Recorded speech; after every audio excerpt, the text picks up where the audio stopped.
I just got back from NAMM 2026 and there was a ton of really cool gear, but today I want to talk to you about a few of my favorite pieces from the show that I'm actually really excited to get here in the studio and use. Now, quick note, some of these pieces aren't new. If you've never been to NAMM, it's basically a giant candy store of music gear where merchants go and show off their latest releases or stuff they want to keep promoting. Regardless of when something drops, I generally tend to gravitate towards the stuff that I can actually use to make music, and most importantly, stuff that can improve my workflow. So that is what we'll be talking about today. Also, I filmed a vlog of my entire week while I was in California, so I'll tell you how to watch that a little later.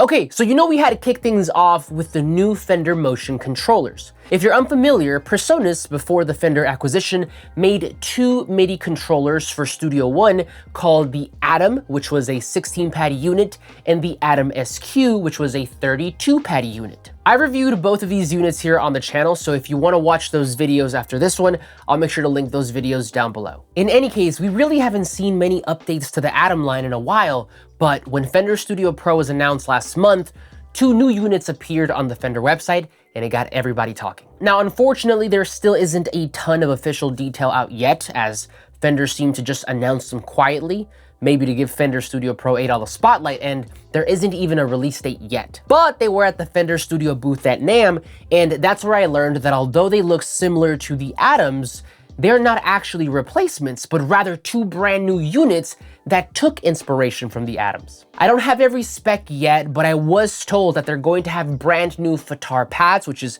really exciting, plus new functions that should give us deeper integration with Studio Pro. I actually got a demo from Oscar, the lead product designer, who also designed the original Atoms, so I'll let him tell you a little more about one of my favorite new features from these controllers. Scale mode we've had, in the past, different variations, so that's just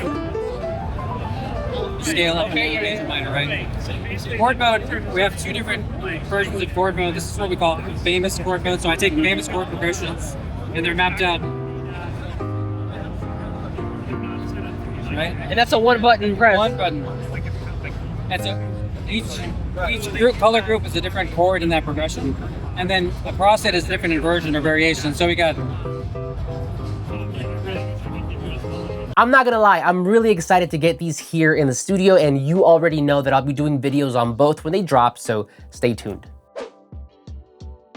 Okay, next up we have another controller, and this one is the Serato Slab. The Slab was announced back in December of 2025, and it was designed to work with Serato's Studio, Serato's DAW. The whole idea is that you can control the software from one physical unit without constantly having to reach for the mouse, kind of like how the Atoms or the new Motion Controllers work with Studio Pro. Now, I'll be honest, I still need to dive deeper into Serato Studio, and I will, but the main reason this caught my attention was because it also works natively with Serato Sample. Serato Sample, till this day, is still my absolute favorite way to make sample-based beats. From the automatic key and tempo detection, to how easy it is to find and chop parts, and even the built-in stem separation, it just makes sampling feel really, really intuitive. Now, don't get me wrong, the software interface is already super easy to use, but I've always had a soft spot for gear that gives me physical control over software. To me, this is the best of both worlds because I get the convenience of software,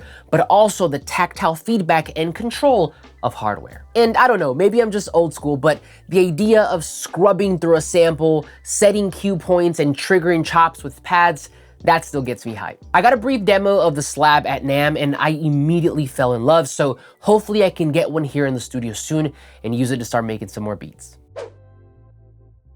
Okay, third on my list is yet again another controller, but this one is absolutely crazy in the best way possible, and it's called the Roto-Control by Melbourne Instruments. I think this one was actually announced back in February of 2025, and I've heard so many good things about it, so I was really excited to finally get some hands-on time with it at NAMM. If you're unaware, this is a compact controller with 8 touch-sensitive motorized pots, with a matching row of screens and function buttons that serve to give you detailed control over plugins, your DAW, and even MIDI-capable instruments. I still need to dive deeper to really learn it, but at the core, this controller has two main modes. Mix mode, which lets you control your DAW's parameters like the volume and the panning, and then plugin mode, which lets you map basically any plugin parameter you want, even third-party plugins, to the unit, and then save that configuration inside of the controller. So if you bring this to your buddy's house, for example, to make music, it'll remember the mappings, and then you can pick up right where you left off.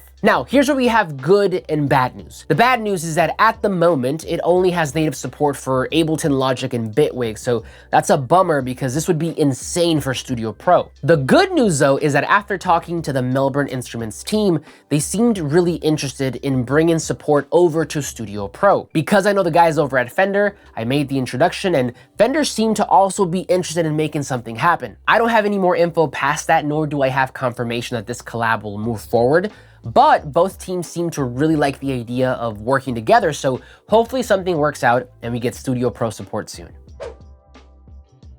Okay, next up on the list, we have the new IK Multimedia iLoud sub. Now, I'm kind of cheating on this one because I actually already have this in the studio. It was announced back in November of 2025, and IK Multimedia was kind enough to send one over. But yeah, this is basically a super compact sub with two passive radiators, and what's really special about it is that it has ARC-X built in. If you're unfamiliar, ARC is IK Multimedia's room correction software, and what's awesome about this is that because it's built into the sub, it can apply that correction to any set of monitors that you have connected to it. The reason this has me excited is because of what it can do, or what it promises to do for producers like me who work out of a bedroom. Getting accurate low end is essential, but a lot of times the speakers that we have don't go that low. The problem is that unless your room is treated, adding more bass can sometimes or oftentimes lead to more problems. In theory, the iLoud sub promises to fix all of this because it's a sub, meaning it's going to give you that low end information that your main monitors might not be able to produce, but also passing on that room correction to your main monitors so that everything stays in check. I'll be testing this sub over the next few weeks, so let me know down below if you'd like a full video on it.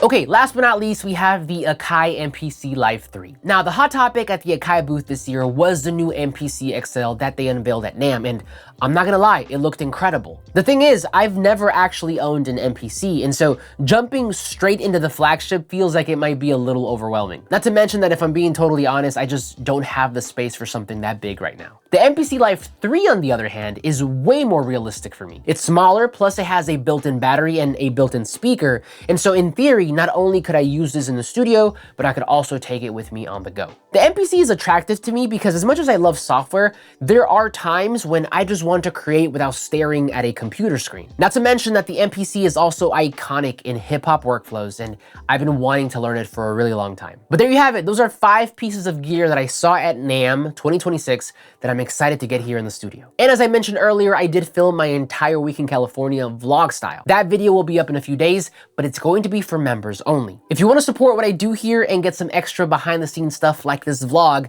then you can become a member by clicking the join button down below. I appreciate you, and I will see you on the next one.